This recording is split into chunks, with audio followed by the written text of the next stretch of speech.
I'm gonna We're wait here. till, We're not oh, in the. there it is. Yep, we're live. Okay. Hi, everyone. You are logging in to attend the Paycheck Protection Program presentation by Wipfli. I might give it a minute here to allow a few more people to join us.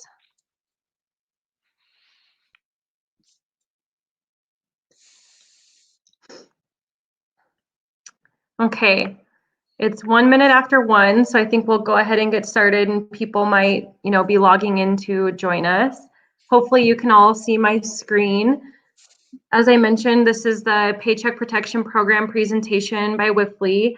I'm Maddie Miller. I'm located in Bozeman, Montana. I'm a manager, and I, specialize in outsourced accounting departments. But since about March, I've been serving on our COVID response team for Wipfli, very closely monitoring and managing our PPP loan team. So that's why I'm happy to be here today and help hopefully provide a little bit of clarity on the program for you all. Joining me is Jason Sieg. Jason, I will go ahead and have you introduce yourself. Thanks, Maddie. Good afternoon to the Montana Brewers. It's good to be with you this afternoon. Like Maddie said, my name is Jason Sieg. I'm a manager and a consultant with Wipfli. And again, like Maddie, I've been following the PPP loan since its inception and over the kind of up and down road that it's followed till today. So we're glad to be here and speaking with you. I just wanted to note that since we are presenting to the Brewers, Jason and I both are going to be having a little beverage while we join you today. So cheers, everybody, and thank you for joining us. We'll go ahead and dive into some content here. I did want to mention we'd like it to be conversational, so don't hold your questions till the end. Feel free to jump in anytime. I believe you can submit those through the chat, and the MBA will be turning those over to us so we can help answer those throughout the program. First, I just wanted to, we provided the slides to everybody that's attending the event, and this is just our little legal disclaimer, basically saying that the content is what we know as of today. This is a very fluid and changing program, so just kind of be mindful that, the program has continued to update and change. Today, we're going to go over the current state of the PPP program, a basic review of forgiveness guidance, the loan application, and throughout the program, we will be talking about strategies and best practices. And then we're hoping to leave some time at the end for a Q&A. Okay, Jason, I'll hand it over to you to go over some plan highlights. Yeah, that sounds great. And we will have the Q&A at the end, but again, feel free to shoot those messages into the chat as we go. So just want to start out with a little overview of the PPP program. There's been a little over 5 million loans issued for just over $500 billion to date. And those have been issued by 5,400 banks across the country. So a pretty far-reaching program, and hopefully reaching those people that need it the most. The chart on the right shows the loan size breakdown by loan size, and so you'll read the loan sizes down the left side and then the statistics across the top. But I think it's nice to highlight here that yes, it's a small business program, and you'll see that the number of loans issued under 150,000, the percentage is included there, will show you that 88% of all loans issued were for 150,000 or smaller loans, which means really it's reaching a lot of those small businesses that it was intended to. I know sometimes the large public companies or certain large entities make the news for getting large loans, but in general, the program has reached a lot of small businesses across the country. Overall, the average loan size was $101,000.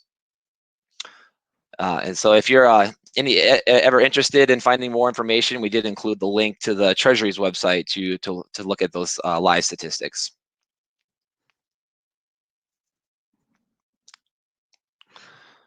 Go ahead, Maddie. We'll go to the next slide here. Oh, there you go. So we wanted to cover just a few of the general the general rules for loan forgiveness. At this point, everybody that applied has received loan funds. You've gone through most, if not all, of your covered period, and so it's time to start looking at that forgiveness side of the equation and making sure we get that loan forgiven. In general, you can get up to the full amount of the loan forgiven. That's the principal amount plus any accrued interest since the date it was issued, and that's paid by the SBA. But that is dependent on you spending the money, the funds on the covered period for allowable uses. And we'll be covering allowable uses in further detail in a few slides. I think it's important to define the covered period for the rest of our presentation. The covered period is either the 8-week or the 24-week time period from the date you received your loan proceeds. And so that kind of frames the timing for everything that follows in this program. So initially it was an 8-week program. The Flexibility Act was passed on June 5th, which gave lenders from June 5th, or borrowers from June 5th forward, a 24-week covered period.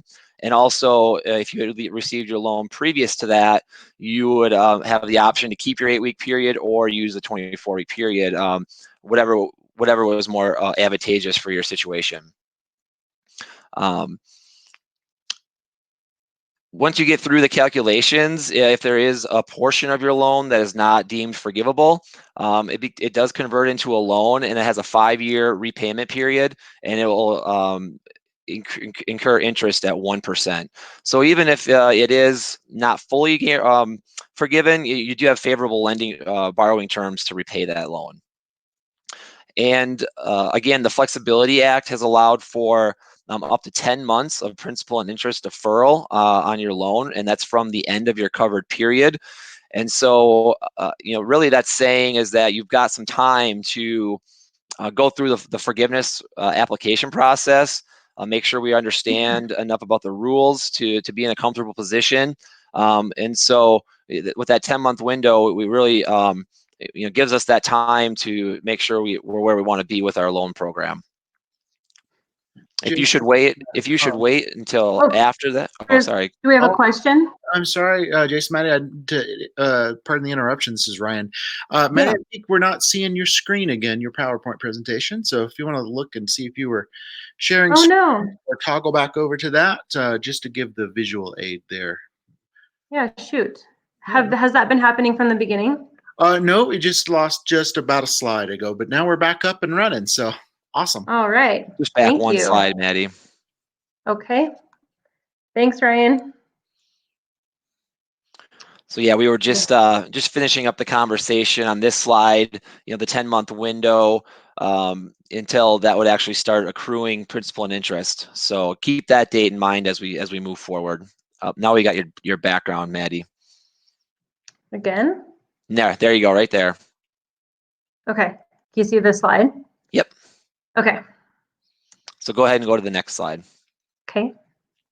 So, a really common question that has been coming up is, should I go 8 weeks or 24 weeks? And what should I consider when making that decision? So, Jason, what have you been, what kind of conversations have you been having with your clients around this topic?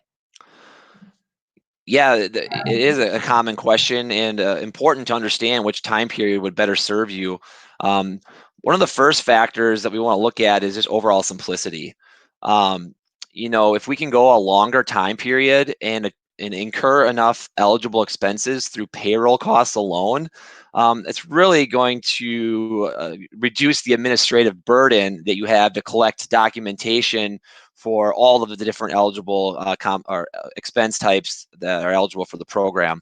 So, generally a third-party payroll report and some calculations stemming from that would be sufficient documentation to show your FTEs and your wages over the time of the 24 weeks. So if you can eliminate, showing documentation for interest expense or leases or utilities, it just streamlines the process that much more. So that's the first thing to consider.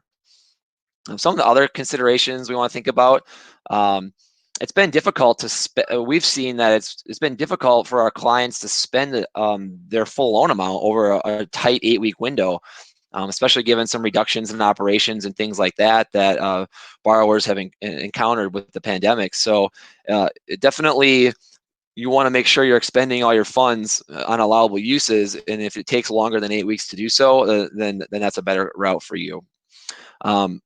A couple of more technical observations are around FTEs during that period. You know, if you're going to go into the 24-week period, you don't necessarily have to keep your you don't have to you could apply for forgiveness prior to the end of the 24 weeks.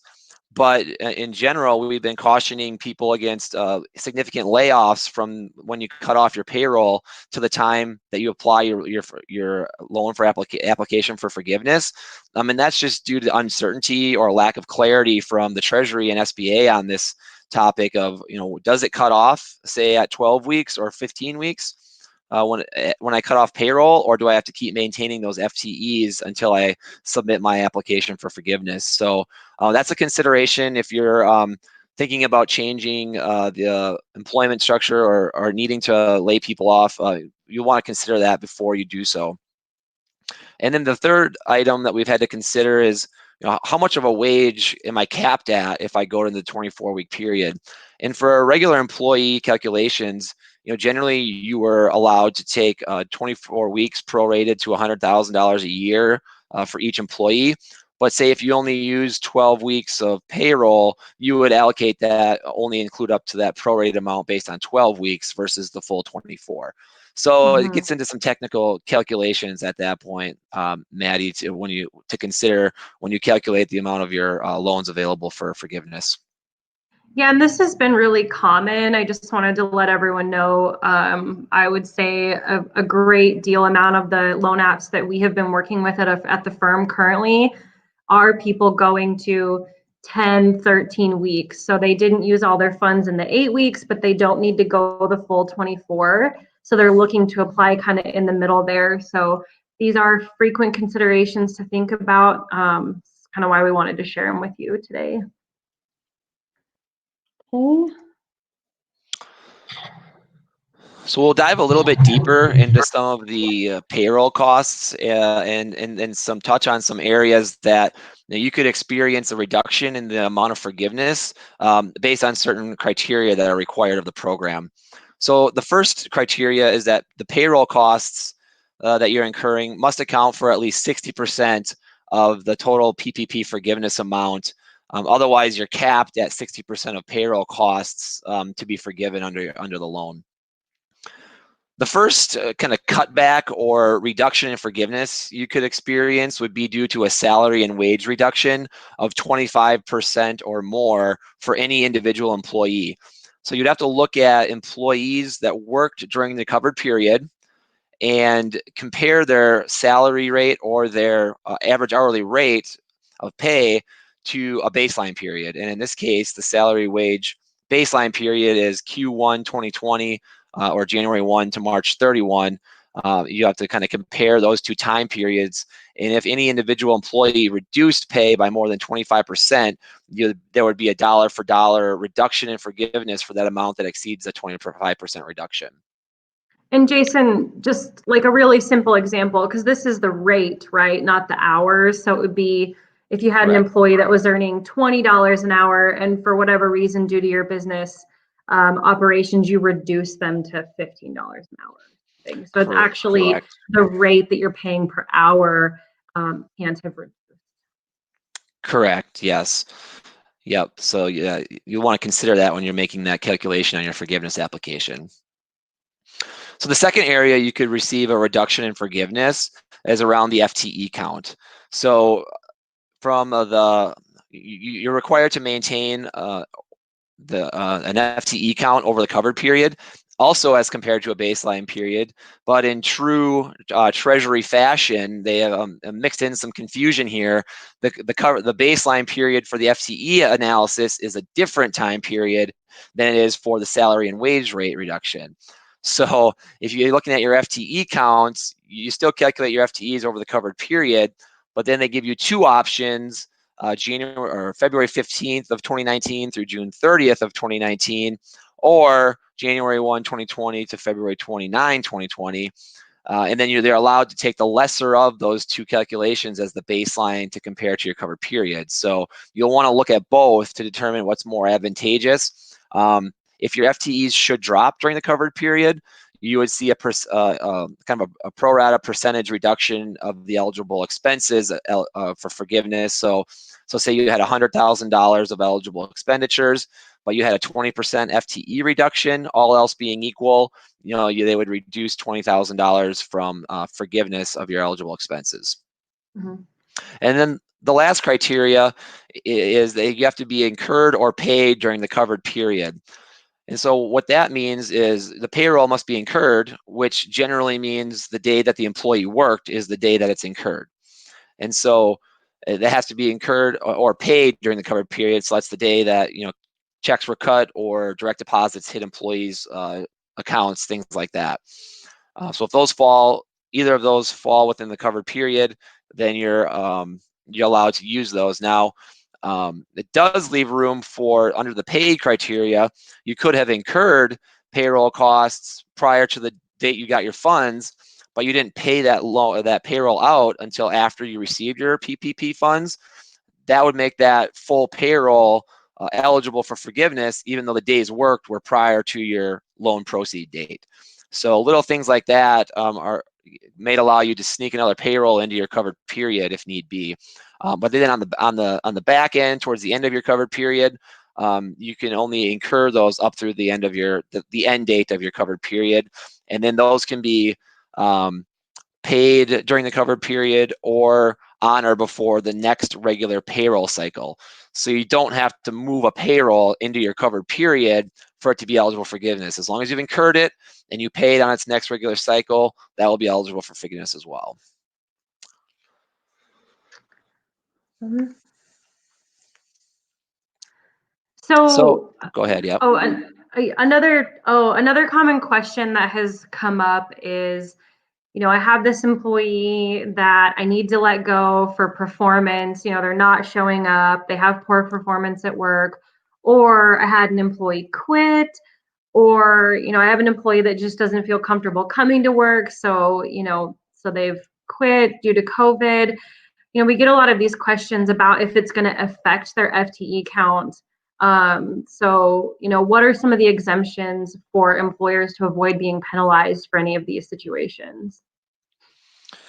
Yeah, so Maddie, that was a good introduction, and you touched on a number of the common ones. So, that we have 3 situations listed here. We'll go over them briefly, but, in general, if you had to lay off employees prior to February 15th, but you did make that good faith or written offer to rehire that individual, then that individual, or you are unable to hire a similarly qualified employee for unfilled positions, on or before December 31st, then you're not required to count that reduction in FTEs. Also, if you offered to restore a reduction in hours and the employee rejected that offer, you don't have to count that reduction. And then again, like Maddie was mentioning, if you're fired for cause, if we've had employees who voluntarily resigned, or they've asked for reduced hours and you've granted those, all situations that are called exceptions and would not penalize you on the FTE reductions. So that kind of gives us some employee by employee exceptions to the FTE cutbacks. But Maddie, there's also some safe harbors in general that would omit us from an FTE reduction. And could you walk us through some of those? Yeah, so some of the safe harbors are, if you're able to document that you were unable to operate between February 15th and the end of the covered period at the same level of business activity as before, due to compliance requirements established or guidance issued between March 1st and December 31st, either by the Secretary of Health or Human Services, In the state of Montana, we had a governor's order to, shelter in place. So, things of that nature that caused your business to shut down or slow down are not going to cause you to face some of these penalties. Also, if the borrower reduced FTE levels in the period beginning before February 15th and ending April 26th, but then they restored those FTE levels by no later than December 31st, and its FTE levels were at the borrower's pay period as of February 15th. That December 31 is a really key date. This is, some employers are waiting until that date passes to apply because they're kind of in this mix where they need to work to get their FTEs up and they need to utilize that safe harbor. You don't have to wait till December 31st by any means if you're able to avoid the penalties from any of the other situations that we've described, but that is just a date out there that you can, spend the next couple months getting your FTEs where they need to be. So something I would do is, sooner rather than later, make sure these FTEs aren't an issue. And if they are, you've got a couple months here to remedy it, to make sure you have full forgiveness. And I think a good Anything action. else there? Yeah, I think a good action step is, the historical data at this point is not going to change. So calculating your FTEs and rates of pay in the reference period or the baseline period, and then your covered period to date are good exercises to people to be going through to see where those numbers are landing, and then putting steps in place to help achieve more forgiveness if need be. Mm-hmm. And I know this slide, especially, and a few of them are, a little wordy, but what we wanted to do was provide this data to you so that if you take these slides after the presentation, you have them as a simple reference. So I just wanted to kind of call that out too, that you can use it in that way. Yeah, so it's good to note here too that, the rules that have been evolving have really encouraged people to be able to, or encouraged or made it more and more easier to hopefully achieve full forgiveness under some of these exceptions and safe harbors, etc. So be certain that you're considering all of those options when determining how much of your loan could be forgiven. So Maddie, that was a pretty heavy section. I haven't seen any questions come through on the chat yet. I don't know if we want to encourage or stop for 30 seconds here and see if anybody wanted to put a question in. Yeah, maybe I'll have a drink of my. Yeah. Yeah. Cheers, everybody. It's Friday afternoon, so I know you've been attending this conference all week, so. We got to make our sounds like we're one of the last sessions of the day, so we've make a push to make it memorable. So.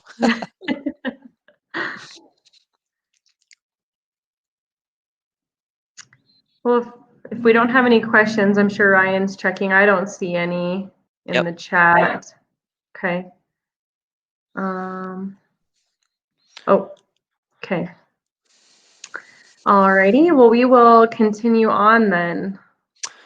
So yeah, we've talked quite a bit so far about payroll related costs that would be eligible for forgiveness under the PPP program. I briefly mentioned them earlier, but we wanted to highlight them once again. So there's these three other categories of expenses that are eligible uses of funds. So you've got business rents and leases, your mortgage interest payments on real and personal property, and then your utility payments. So just your gas, water, electric, telephone are probably some of the most common items we see in that utility bucket that are eligible expenses. So in order to be eligible, those expenses listed here, they must have been under a service contract prior to February 15th of 2020. So trying to limit the number of new services people are sneaking in under this program. But so just make sure that anything you're claiming was in effect prior to that date. And then again, similar to the payroll costs, any eligible non-payroll costs must be paid during the covered period or incurred and then paid on or before the next regular billing date. So you can incur those expenses towards the end of your covered period, and even though you don't pay that bill until maybe 2 or 3 weeks afterwards, you can still pay it then and claim it for forgiveness. Mm-hmm.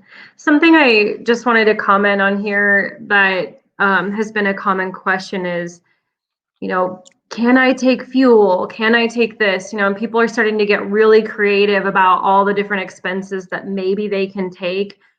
And we don't have the answers to all of it. Some of it's still unclear. So what we've been kind of coaching our clients through is, here's what is clear, here's what we know for sure we can deduct, and let's try to play in that area so that, you know, we're not picking and choosing things that are a maybe. Let's pick the things that we know for sure right now. And that kind of goes back to the conversation of, should we go 13 weeks and just use payroll, you know, just to simplify the application, or just use rent. Just kind of wanted to make that comment as, you know, a little bit of strategy when you're pulling the expenses together on your application. Jason, I don't know if you've had those conversations as well.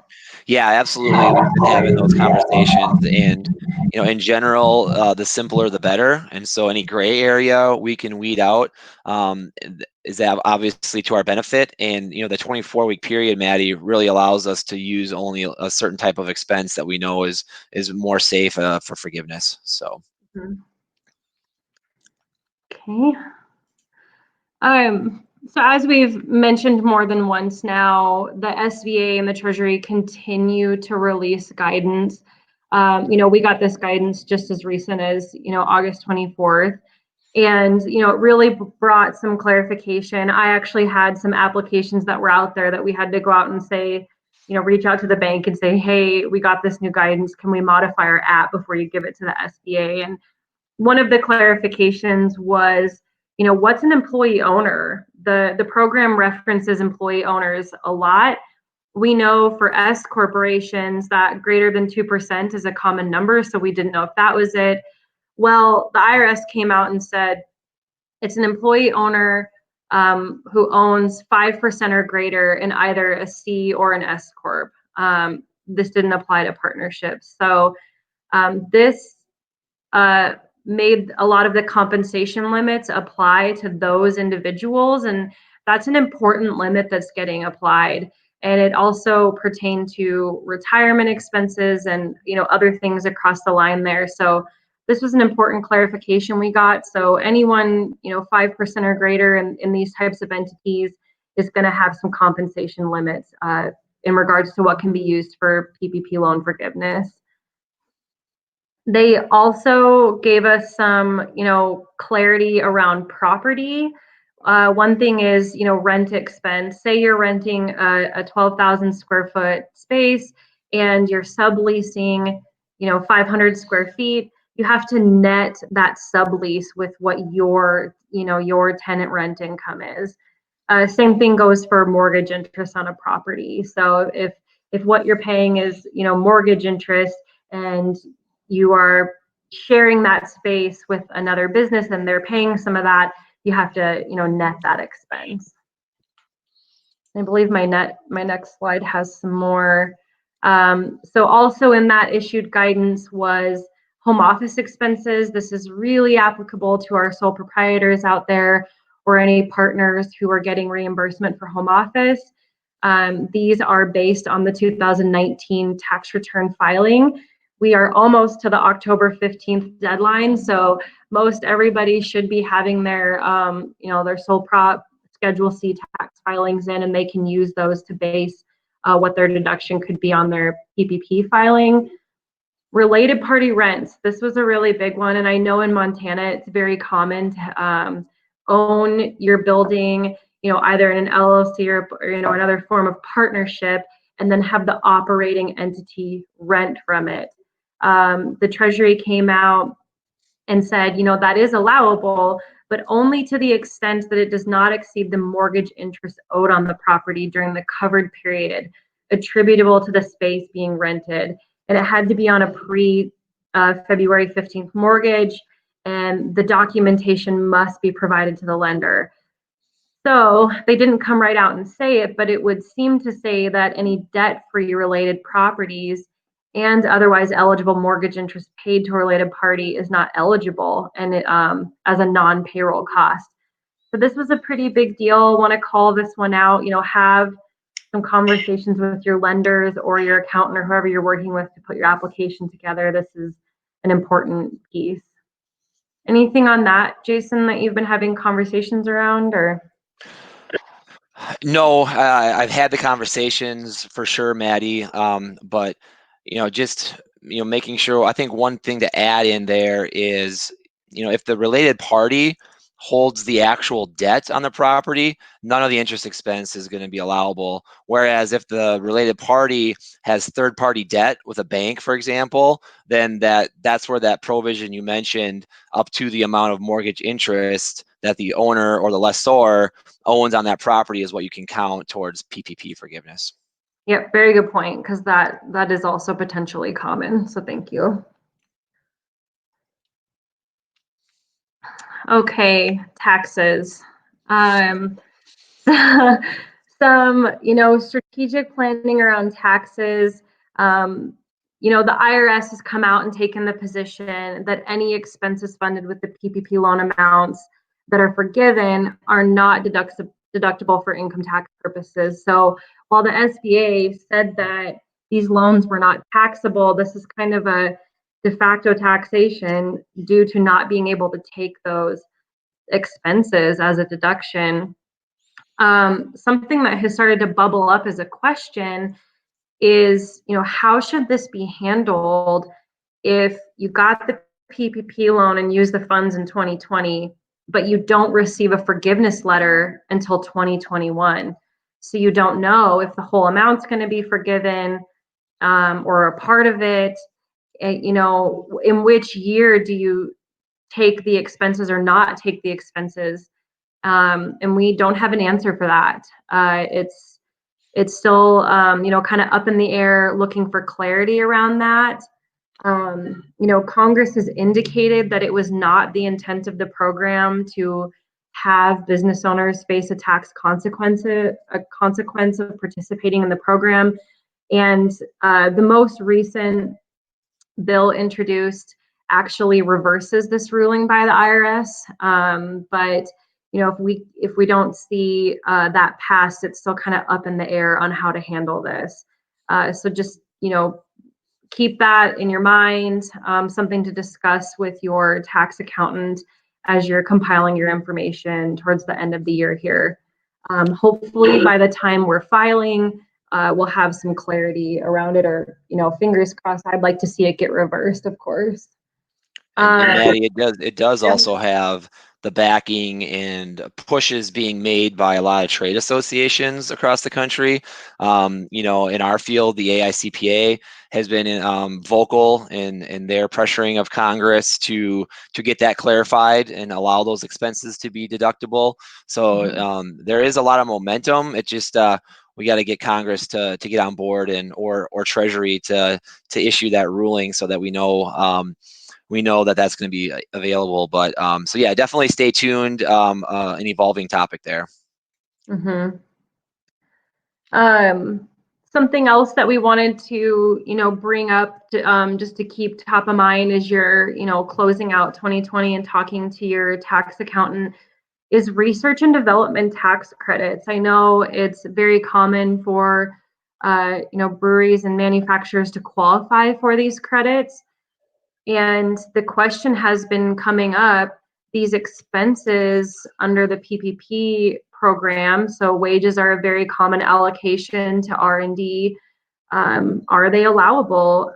If we're not able to deduct them for tax purposes, I would think maybe no, but we haven't gotten any just clear guidance on that. So this might be a good topic to talk with your accountant about or think about as a business owner, because it would affect your cash flow in terms of the amount of tax that may or may not be due at the end of the year based on a change in the amount of credit that you would get for the year. So this is kind of a slide where I don't have any definitive answers for you on any of this, but just wanted to bring it up as something that should be top of mind. Watch for some guidance to come out and just be having the conversations around it. Anything else to add there, Jason, or good? No, that's great. That's great. I think we can keep moving, Maddie. Okay. So on to the topic of how to apply for forgiveness. So as Jason, mentioned on a prior slide, the borrowers can submit their forgiveness application to their lender. So it goes to your lender, not the SBA, anytime after the proceeds are spent, whether you're doing the 8 or 24-week period. As soon as you have expended those proceeds, you can apply early. You don't have to wait till the end of the 24 weeks. You also have a 10-month deferral period following the end of your covered period. So the end of your covered period is either at the end of your 8 weeks or the end of your 24 weeks. Is when your 10-month clock starts. The one thing I would say here is it's somewhat twofold. We're not saying rush to apply, but I also wouldn't wait till 9 months. I would start having conversations with your accountant or your internal team, whoever is going to be helping you compile these. I would at least start the conversations and have a strategy to apply. I wouldn't wait till 9 months so you're close to the end there. Once you've remitted the information to your lender, they have 60 days to review the application. This is a brand new program. Lenders are just getting ramped up to review these. So I don't have a good pulse on if they're taking the full 60 days or if they're turning them around quickly. That's kind of yet to be seen, but they do have 60 days. Once the lender reviews it, they send it to the SBA, and then the SBA will review it. And they have the final say. So this is who you would potentially be getting confirmation back to the lender of forgiveness. And they have 90 days to review the loan application. So all of this is to say it's likely not going to be a fast process.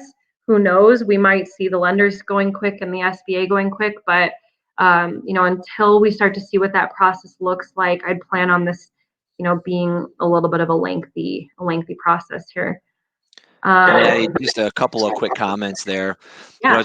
It'll vary. Probably every single bank is going to vary on the amount of time that they take to review that loan. So some banks could take a look at it, say it looks great. I've had a couple of clients report that they've gotten it from the bank to the SBA in a matter of days, whereas other banks might take that full 60 days.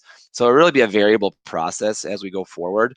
And then on the SBA side, we become aware that they haven't processed or approved or forgiven any loans at this point, but banks have pushed about 100,000 loans up to the SBA, and they did announce that they're expected to start making some forgiveness payments.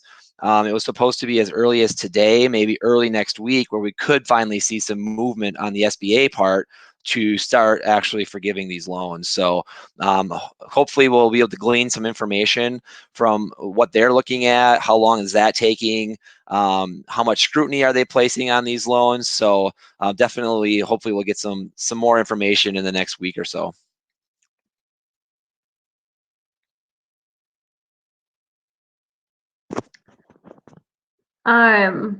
So a very common question that we're getting is, should I rush to apply and be first in line? This program, because we're talking about high dollar amounts, business owners that are, trying to get through day by day under the crisis, there's a lot of anxiety around this program. And so a lot of business owners have felt the need to rush to apply. And so this is a common question that we're running into. So we wanted to talk about it with you all today. There are some benefits to slowing down and waiting. Right now, loans less than 150,000 could see some really easy forgiveness. Right now, the most recent bill that passed the House, but pending an agreement and passing through the Senate and signature by the president. But what was proposed was less than 50,000 would receive full forgiveness based on a certification of proper use. So really easy forgiveness there for loans of that size. There would also be a enhanced streamlined process for loans of 50 to 150,000. I've seen quite a few loans of this size. So, a lot of conversations that we've been having when our clients come to us is, can you help me apply? This is really confusing. And our comment for loans of this size has been, we are happy to help you, but we don't want you to incur our accounting fees when you might have a really easy way to apply. So we've been, kind of putting the brakes on loans of this size. Yes, pull your information together, get your file all nice and organized and somewhat ready to go, but let's kind of wait and see what happens. We're also waiting to see if we get deductibility of those expenses covered by the PPP loan. So kind of waiting, on that for tax purposes. They also introduced an expanded payroll tax credit to 80% of wages, 15,000 in the first quarter, or 45 per year per employee. So this is an expanded payroll tax credit. I don't have any details on it, but just something to be aware of that might be coming down. It's a question mark at this point. Okay. So the answer is I wouldn't rush to apply. I think waiting has been beneficial, but I wouldn't wait till 9 months, right? So kind of balancing that. Maybe don't apply today, but don't wait till the very end. One more thing that we don't have on the slide, but I wanted to mention, is that this is the first program of its kind. This is the first time that our lenders or the SBA is going through this. And there's probably going to be a lot of free intel to be gained from those first round of loans that go through. And I think that might be really valuable free intel to go ahead and use and when it's time for you to go to apply.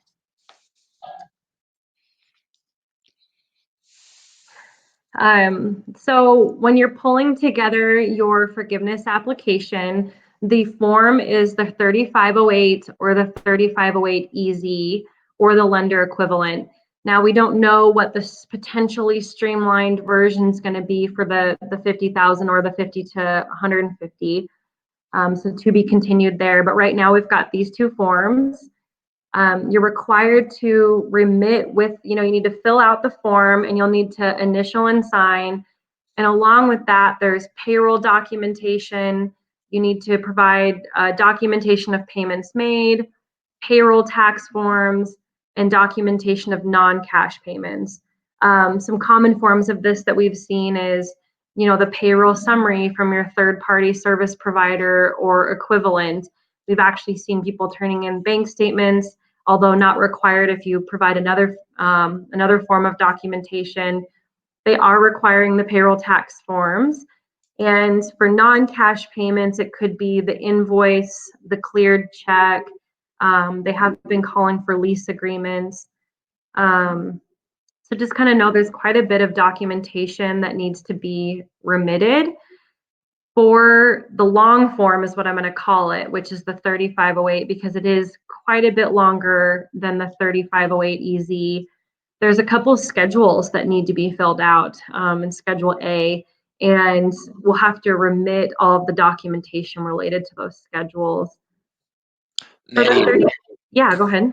So a lot of people think, they see the EZ and they're like, well, how do I qualify for that? Or how do I know if I can file the EZ, right?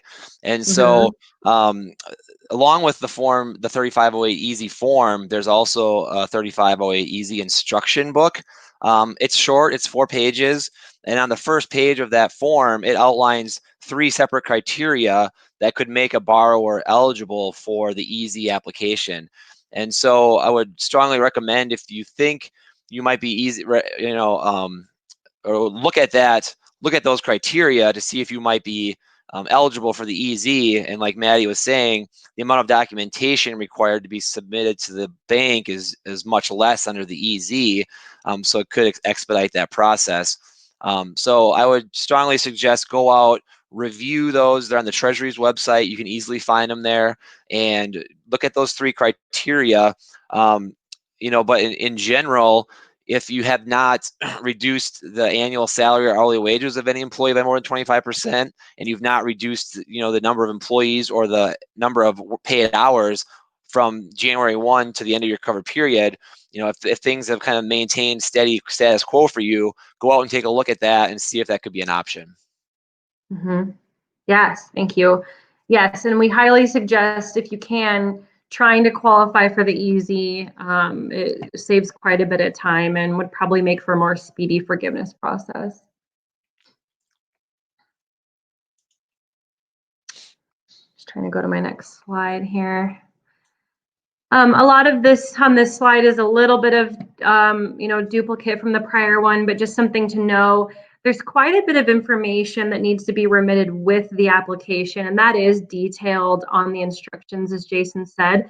But there's an additional list of information that is not required to go to the lender, but that you must retain.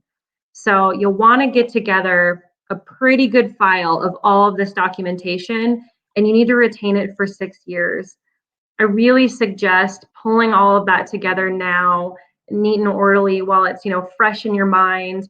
They have said that there's a safe harbor to be audited for loans under 2 million, but that doesn't mean that they absolutely won't be audited. There may be spot checks and quality review that is done, so you just kind of want to have that information organized and stored. As I mentioned on the long form, there's a couple tables to fill out. You'll have to provide detailed support for that. Support of your, we're saying FTEs, that's your full-time equivalent employees. So support of that. If you're meeting an FTE reduction, you need to provide documentation of that. And then, of course, the PPP loan application that you originally filed to acquire the loan, and then the loan forgiveness application itself. And, this is pretty high level what we're saying here. So, as we mentioned, you can go out and review the instructions for some more details. So, Jason, what have you been seeing for how borrowers are remitting their information to the lender?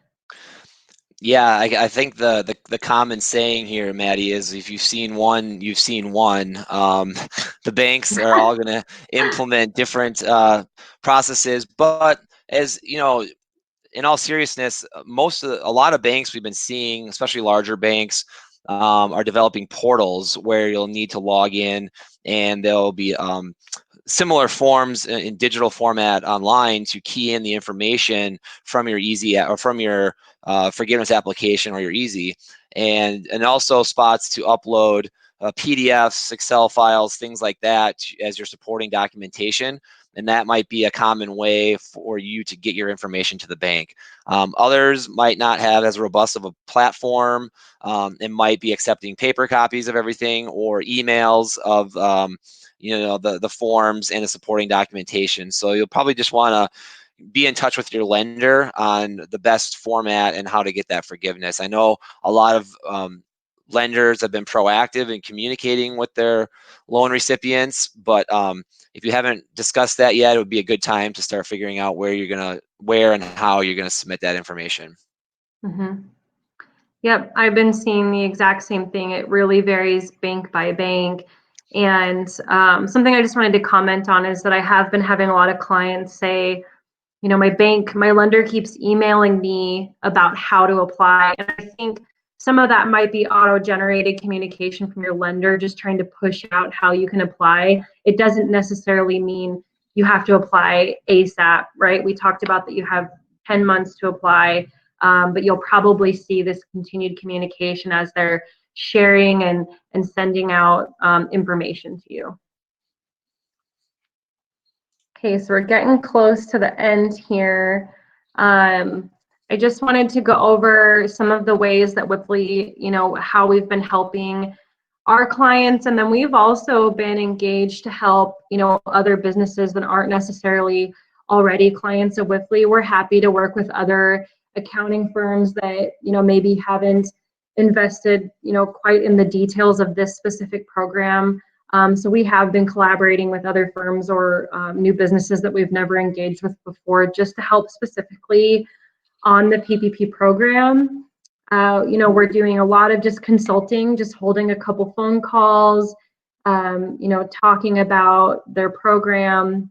We've also been working with lending institutions themselves to help consult and provide guidance as they work through borrower applications. We have been working on PPP forgiveness calculations. I would say Jason and I probably every week, if not every single day, are saying the words PPP and working on a forgiveness application in some form or fashion. We have a pretty robust team that we've built up here at the firm that is, pretty focused on helping our clients achieve full forgiveness where possible. And if you're interested in learning more, we have a website that you can navigate to. It's wipfli.com/PPP. We really appreciate you all taking the time today. I know it's Friday, and we've all been attending this conference virtually, and we just really appreciate the Montana Brewers having us here, and to Matt and Ryan and everybody that was helping us along the way, and to everyone that attended. With that, we've left 10 minutes here. I feel like we nailed it on timing. Pretty perfect. If anyone has any questions, we're happy to hang out and answer any of those.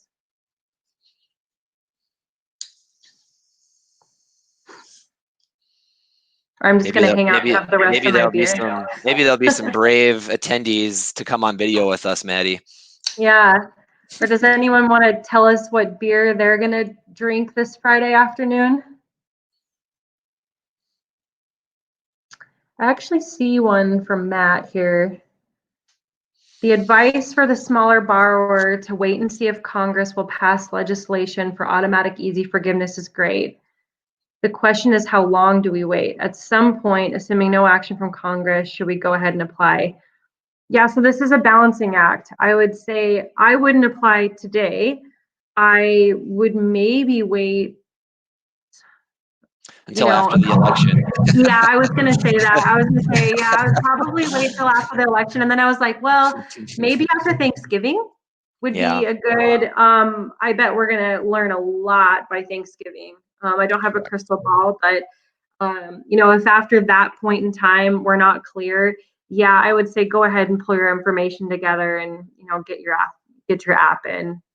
It would probably come down to each borrower's appetite too, right, Maddie, is to moving on and getting it done with, or waiting for purposes of ease. But there's no penalty for waiting. So as long as there's no other pressing concerns, there's not really a rush. But like you said, something in the middle, if the election comes and in the end of November passes and it doesn't look like there's really any bipartisan support for a bill, a stimulus package at that point, you might as well just go ahead and do it. But it'll give it a little bit of time still.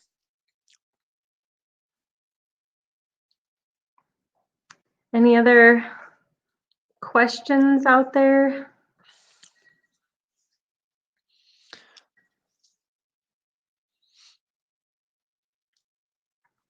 I'll answer one of your questions, Maddie. Okay. I just started drinking a Prize Brewing down the road from my house, Blood Orange Miraculum, and it's a IPA Blood Orange mashup. So that's been a new beer testing area of mine lately. So it's been good, and so I've been enjoying that one here. I like Blood Orange when they put that in beers. Matt said that he's drinking Party from MAP. Oh, all right. Oh. We like to party on Fridays. At first I thought he said I'm at a party at MAP.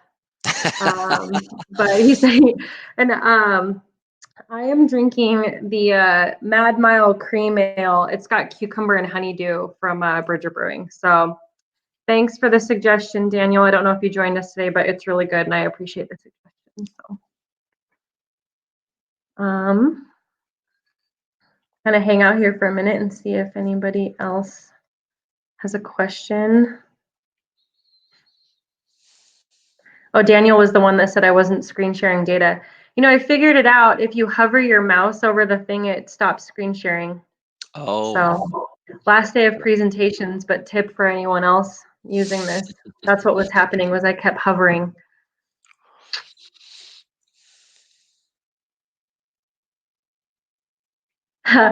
Thanks, Daniel. Hey, does anyone want to come on screen and share a beer? Is what the Montana Brewers Association said. I think we're the last presentation. Hopefully we're not the only ones drinking at 2 p.m. on a Friday. Maybe we are. Well, at least I can say, Maddie, it's already 3 o'clock here. So yeah, it's already 3. I was just gonna ask what you're an hour ahead. Okay. Yeah. I actually took a little break from drinking. I hadn't drank in over 30 days, so this is a real treat for me. So I'm not feeling guilty at all. Yeah. Yeah, well, I will comment too. I attended the MBA in person last year with Mike Fuchs and Jenny Clark from Wipfli, and we had so much fun hanging out with everybody. So I'm very sad not get to be there in person, but I've enjoyed attending some of the town halls and the other presentations. I think it's still gone well, although not in person. Nobody wants to go on screen. They're all shy. or worn out from video chatting, one of the two. Yeah, I think I'm spending more time on my day on video chat than not. Right. And they said, looking forward to 2021. Yes. Oh, here we go. Yes. We're pressuring everybody. Maybe I should quit sharing my screen. Yeah, then the images will be bigger. I don't know how. Hover here to. Is it sharing anymore? What can you see? Yeah, I can still see your background. Cheers. Hey. Hi, Matt. Hey. Hi, Matt. How's it going, Jason? How's it going, Maddie? Great to see y'all. Good. I'm trying to figure out how to not share my screen anymore. Just move that second screen off. Yeah, there you go. What can you see now? The questions and answers background. Oh, okay. But great, Matt. Well, Where are you Matt, physically joining us from today? I'm in Missoula, Cool. hanging out Right here. on. Got a Jack Russell taking a nap on the day bed behind me. Yeah. Got that New coworkers, right? can of party from MAP. Having a lovely Friday afternoon. There we go. I got my screen to quit sharing. Nice. Well, thanks so much. This was great. Really helpful. I know this whole PPP program has been confusing. They keep changing the rules on everybody, so it's great to get the down low from y'all. Really appreciate it. Absolutely. It's been confusing for us at times. I bet. Everybody's relying on you, so you better get it straight, right? I know. Having a lot of phone calls of, have you run into this yet? Yeah. So, well, thanks for having us, Matt. We really appreciate it. Are we the last presentation? Are you wrapping up, or is there more? This is a wrap. So I drink this beer as celebration for a successful first, and I'm not going to say annual because we don't want to make this an annual thing. First and hopefully last virtual conference, because next year we'll be in person, right? Okay. Yes. Fingers crossed. Can we cheers? And I want to try to clip the moment. Hold on. Let me figure out how to do it. I think you can like click the. Hold on. Get a My mouse screenshot isn't there. being nice. Yeah. Okay. Cheers. Cheers. Happy Friday. Happy Friday. Happy Friday. Oh, it's funny. It's taking a video. Even better. I've never done crowd share or crowdcast, so I'll be able to get something out of that. Yeah. We did hear. All right. Well, I guess. Go ahead. I said, Matt, Ryan was telling us just before we came on that the National Brewers Association, is that right, has selected my hometown, Minneapolis, for 2022. So if anybody makes it up this way, we'd be glad to get together and have some beers too. So that'd be fun. And easy for us to get there. It's one of the few places we have direct flights to. So okay, awesome. Very good. Awesome. All right. Love it. Well, thanks again. Yeah. Thank you. Have a good rest of your day. You too. Have a great weekend. Bye. Bye. I got to figure out how to get out. Right.